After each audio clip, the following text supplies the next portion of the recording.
сіздермен бірге мен Айжан, және бүгін мен қайтадан влог түсіріп жатырмын. Бүгін 28 сәуір, сенбі. Менде бүгін сабақ болады, бірақ негізінде менде сенбі, жексенбі менде демалыс болатын. Бірақ келесі аптаның дүйсенбісі ол 30 сәуір, ал одан кейін 1 мамыр достық күні болғандықтан біз 30 сәуір демалатындықтан осы бүгін дүйсенбінің сабақтарын өтеміз. Енді мен тамам кішкене ауырып қалдым, ешқандай мән бермей қойыңыздар. Сағат қазір 9, мен тамамды ішіп алдым таңғы асымды. Енді қазір үйді жинап сабақты оқимын, содан кейін барып сіңірімді алып кету керекпін. Одан кейін домбыраға барамын. Қызықты нәрсе болады әйтеуір. Мен негізі бір рюкзагымды ұстайтын сабаққа, бірақ мынаны ұстап жүрмін. Себебі намаға алып қалғасын, енді әлі тұр жасалмай. Енді осыны ұстап жүрмін. Негізі мынаған кітаптар сыя қоймайды, ол жаман, бірақ сенбі күні дүйсенбінің сабақтар болғандықтан көрсетейін, ол биология болады, қазақ тілі, алгебра 2 сабақ болады, химия, сосын ағылшында 2 сабақтан болады. Сонымен бүгін 7 сабақ болады, мен бәрін осыны жасап шығамын. Биологиядан кеше зертханалық жаздық, соны бітіру керек. Содан кейін тағы да бір кесте масалар сызу керек. Сосын 3 параграф оқышу керек, соны айту керек. Сосын қазақ тілден қайталау, себебі алдында біз бір диктат жаздық, бір ауру туралы ұмытып қалдым. Алгебра есеп. Енді сабағымды оқып болдым, 1 сағаттың ішінде барлық сабақты оқуға үлгердім.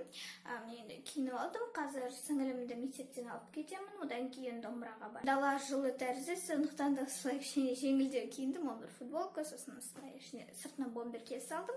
Енді ауа райына қарасақ, плюс 26 деп тұр, сондықтан бүгін бір шама жылы болу керек. Бір бомбермен тұнбайсың. Соған қуанып тұрмын, өте қатты. Өзімді алып кете жатырмын. Привет! Мен үйден шықтым, домбыраға бара жатырмын. Спам бүгін ерекше әдемі болып тұр. Мен домбырадан келдім, енді қазір түскі асымды ішем, одан кейін мектепке жиналамын да мектепке барамын. Мектеп киім киіп алдым, және де қазір мектепке барамын. Мектептің алдында бір шара болып жатыр, ар жағында музыка естіліп жатыр.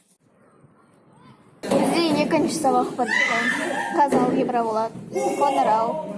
Мен мектептен келдім, енді көргеніңізді киініп алдым, және де қазір қонаққа бара жатырмыз.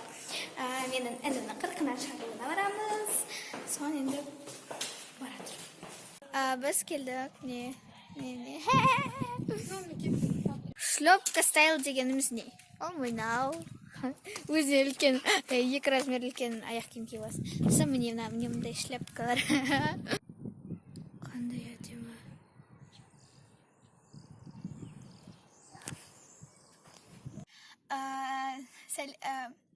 Сәлем қайтадан. Бүгін 29 сәуір, және мен қазір үйге бара жатырмын машинада. Бүгін мен құрбымның туған күніне барамын, және де қазір үйге келіп соған жиналамын. Соның бәрін сіздер қазір көретін боласыздар.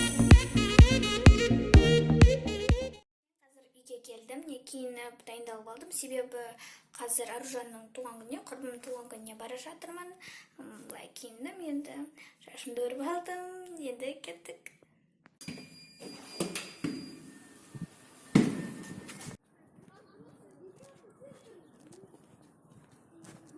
Жақындап қалдым үйіне.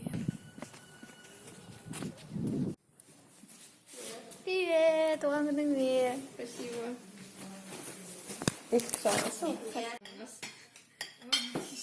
Ну, просто какой-то 0,2 су бар ма? Он стаканға вот так құйып алады. Что, мен айналдырып салып? Опыт бар, короче. She said, do you love me? I tell her only Polly. I only love my baby, my mama. I'm sorry. Сонымен достар, мен туған күніне келдім, құрбым туған күніне өте қызықты болдым. Және де одан кейін түсірген жоқпын, құрбым туған күннен кейін мен өзімнің құрбыларымен далада серуендеп жүрдік, оны түсірсем сіздерге аса қызықты болмайды деп шештім. Осымен менің влогым аяқталады. Сіздерге осындай менің влогтарым қызықты болса, комментарияға жазып кетіңіздер, тағы да түсірейін, мүмкін сіздерге апталық влогта түсіретінді шығармын. Сондықтан егер де сізге, дәл сізге менің влогтарым қызықты болса, онда комментарияға жазып кетіңіз, мен түсіретін боламын. Сіздермен бірге болған мен Айжан. сау болыңыздар, келесі кездескенше.